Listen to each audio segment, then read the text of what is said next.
Children are born absolutely helpless, and from the very beginning they need another person to look after them, to help them. But on top of that, children need another person to help them understand themselves and who they are and what their feelings are and so on. And so that's when the attachment comes in. They need that relationship with another person that can help them go through these very early stages of development.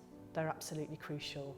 As much as, food and shelter and water, those relationships are completely essential to survival and to growth. As these relationships develop, they form a template or the way the child sees the world. And basically, as they grow older, they're going to see the world through that template. So everything they've learned about those very early relationships with their carers, can there be another person that is going to come and help me? Is there someone reliable? Isn't someone safe? That's basically, they're going to develop their understanding of the world around them based on that one very crucial relationship that they're going to have as babies. Those very early experiences are formative in such a massive way.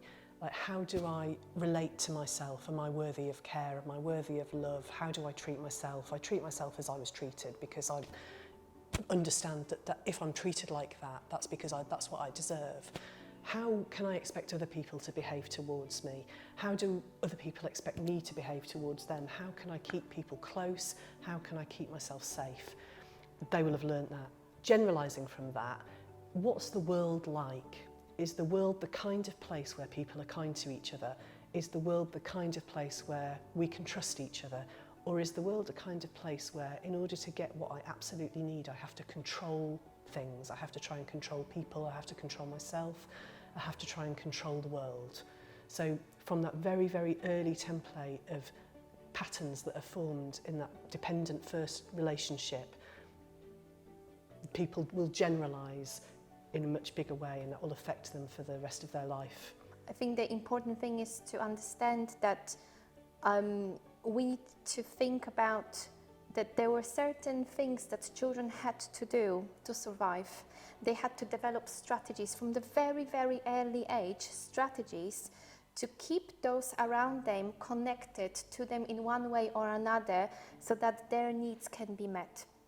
And this may mean that some children would cry a bit louder because this was the only way to get an adult to come and look after them. Or some other children may have been very quiet, knowing that only keeping the care away would keep them safe.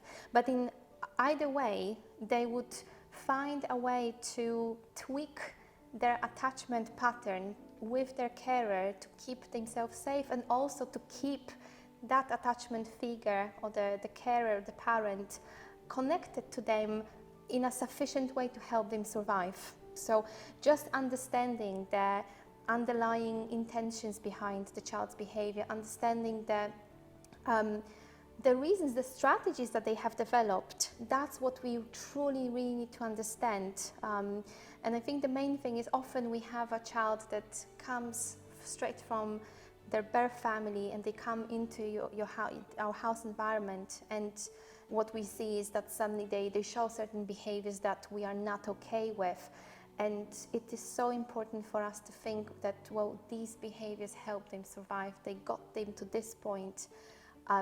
Those behaviors allowed them to really withstand so much. And trying to crush it, trying to stop it, this is when we need to ask ourselves questions. Well, how helpful is that going to be for the child to take away all the strategies that help them survive?